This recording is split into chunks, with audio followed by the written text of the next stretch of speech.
So he's out working, and perhaps if Marion gets here, he may be doing the same thing. One of the two of them may show up later, and we can get kind of an update on the progress of the bill. Looks like most of our meeting today will be from our friends at URS. Let's go ahead and go to item 2. I'll need a motion to approve the steering committee meeting summary from February 19th. So moved. Second. Comments or questions on the motion? All right, all in favor say aye. Aye. Opposed? All right, then item 3 is to review recommended alternative maps, and we'll turn it over to Diane. Thank you, Mayor. Thanks for all of you who showed up today. Just want to kind of go through quickly the agenda, and then we'll dive right in. We have potentially a lot to cover, depends on how many questions we get. It's a smaller group, so we might be able to dig in even more than with a larger group. So basically today I'm going to take you through quickly just to remind you in each one of the corridors, the north, the south, and the east, what were the alternatives that kind of moved forward into our detailed analysis, okay? Then we'll look at the detailed analysis. We're going to focus in on North Corridor as an example. We have that as kind of a complete data set at this point in time, and we're working towards the south and the east having those as complete data sets. And you guys do have in your packets today the draft versions of the results of that. So we'll go through that detailed analysis, then we're going to ask you some questions in regards to the analysis and how you want us to parse that information a little bit more to allow you to really use it in your work session that's going to be upcoming, and then we'll talk about those next steps for the RTD and the study in general. So again, today, as I kind of mentioned, really focusing on the North Quarter just as an example. But it does allow us to kind of get in and ask some questions about a specific corridor rather than talking about the evaluation we did just in general, which we thought was a better use of you all's time. We'll also cover not only the detailed evaluation criteria and all of the results of that, but the capital and O&M costs, which I know everyone gets excited about seeing or scared about seeing, depending. We'll also look at ridership potential. From our preliminary ridership model that's been done, and we'll get your kind of initial feedback, and again trying to ask you a few questions just so that we can set the basically set us up for our work session in May. On May 30th, you can see there, it's going to be a 4-hour work session. We're really going to have you guys roll up your sleeves and start picking apart the alternatives in each corridor with our help. We'll also bring you guys our technical recommendation in each one of those corridors of what we feel is probably a really good alternative to move forward as the LPA. We'll also bring you public and stakeholder feedback so that you can take that into your analysis. And then hopefully get to that point during that May 30th meeting where we have some preliminary identification of some of the locally preferred alternatives for each one of the corridors, north, south, and east. Leading us nicely into June 25th RTD meeting, where hopefully we'll be able to identify the locally preferred alternative for each corridor. So that work session is really offered to you all as an opportunity to work with us one-on-one, really roll up our sleeves and try and get all your questions answered so you can move forward with locally preferred alternative identification on June 25th. So important to make sure you make that meeting. So, again, just to kind of quickly remind everyone in each one of the corridors, the recommended alternatives we're looking at. So quickly, we've got the, you can't really tell on here, it looks a little bit all the same blue color, but we've got the lighter blue color, which is along the BNSF. That's the N1 commuter rail option. And then we've got N2, which is this darker blue, and that can be a combination of either LRT streetcar or BRT, bus rapid transit, that goes up here along the Clawson and then combines onto the BNSF. And then we've also got N3, which basically does the same thing, goes up Clawson, but then diverts into that orange line, and that goes up more along the Broadway extension, if you will. And then we've got the red line, which is the far east line there, which goes along basically MLK and Eastern, north towards Edmond. Okay. South, Again, north is the one we'll focus on today, but just to remind you, south too, just in case. We've got S1, which is the light blue, again, kind of towards the right-hand side. That is the commuter rail alternative. That's on the existing BNSF. Thank you, Brian, Vanna. And then S2 is the orange, and that actually starts on the BNSF and then diverts a little bit onto Shields. And then we've got the S4, which is the darker blue there, and that goes Shields, I-35. Oops, sorry. Got it? Oh, sorry, I'm going like from... You're going I know, I'm going the wrong direction. south to north. But anyways, it goes basically Clawson, Porter, Robinson, Flood, I-35, and then up to Shields. So kind of a little divergence towards the southern end and then going up north. Okay. Yeah, thank you. I know I'm I kind of wasn't doing a going... very good job as Dan. Well, I messed you up going backwards. Okay, so then you've got on the east corridor, basically you've got E1, which is the commuter rail alternative again, and that is along the existing UP right-of-way, down, yeah, there we go. And then you've got E5, which basically goes Harrison, 8th to 10th, and then back onto the rail right-of-way that's abandoned to the right there on the east, yep. Perfect, and then E6 starts in that same area, it's the darker blue, and that's Harrison 8th and 10th, and then it goes to Air Depot, and then over southeast 29th there. So those are kind of just to remind you of what the different alternatives that we looked at, and as you look in your packets later, you can kind of be reminded of those. You should, I believe, also have those from previous meetings in your packet too, a map of those so that you have it at your disposal. Was there any significance to the coloring of the routes? No, ma'am. I thought maybe one route might have carried more people or. Oh, in yeah, your no, mind or on these whatever. are just simple maps that just show you where they go. So Okay.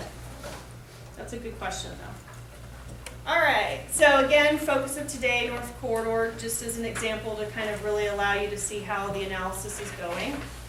And I think one of the things that I always want to kind of make sure as we start thinking about locally preferred alternatives and really coming up with that is that it is a bit of a balancing act, trying to come up with a locally preferred alternative. You know, you really have three legs of a stool, if you will. You've got your technical evaluation or the detailed work that we've done based on the goals that you all in the work group have set up in the beginning of the project. And included in that, we'll provide a technical recommendation from our side where we look at all legs of the stool for you and tell you what we think. But there's that piece. There's also the, you know, what will the community and the local jurisdiction support? So there's really, that might not necessarily be the best from a technical standpoint, it might be what the desires are, if you will.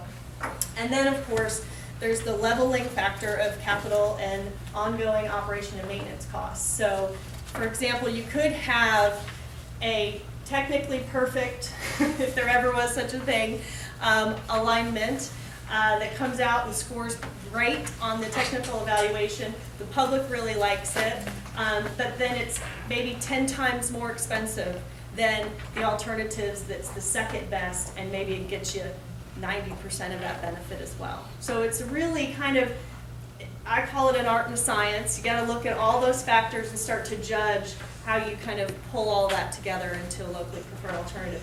You can't just look at one, or else it just won't move forward. So, and that's what we're kind of doing today is, again, just setting that base for you, if you will. We're not going to have the final answers today. That's where we're heading into that work session and then ultimately the next RTD meeting. And then Ian, I'll turn that over to you if you want to start going into that screening. We can start digging into it. Sounds good. Thanks, Diane.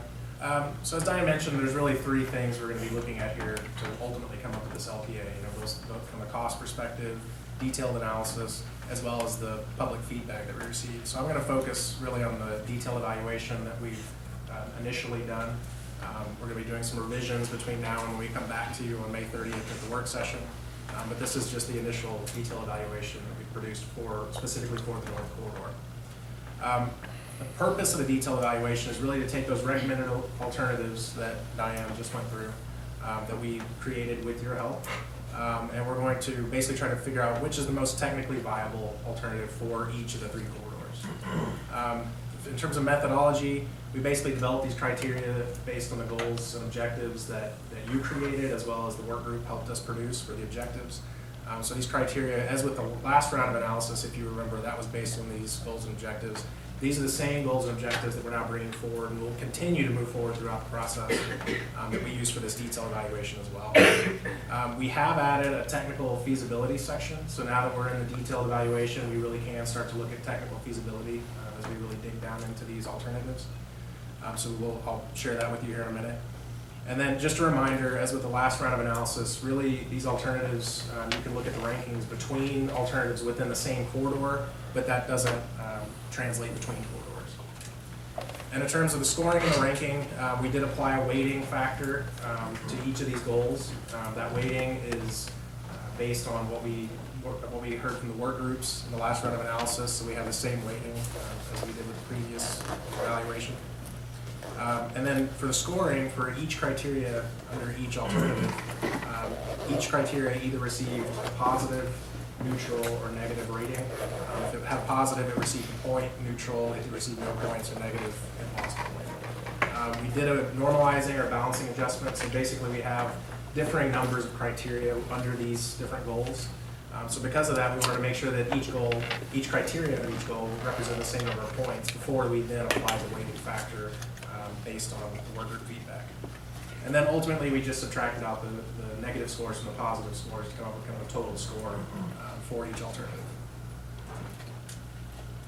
So we'll go through the criteria here. We'll kind of go through the goals. I'm not going to go through each criteria, but generally speaking, we're going to go through in the order for the North Corridor that was the highest weighted. So Can you go back to the last slide for a second? I just Yeah. wanted one quick point.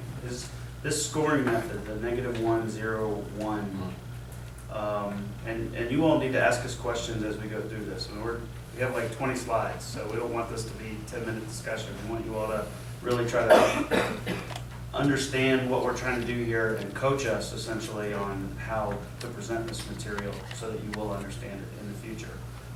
But the point I want to make about the scoring is that it doesn't really show differentiation between alternatives when there's a big difference between them.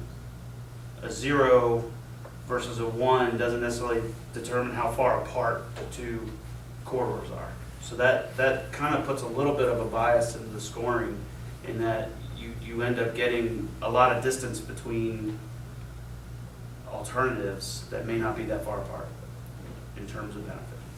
And so when we come back to you on May 30th, we're actually going to, between now and then, look at some other ways of scoring, and then we can share all of those ways with you and determine which is the best way to move forward.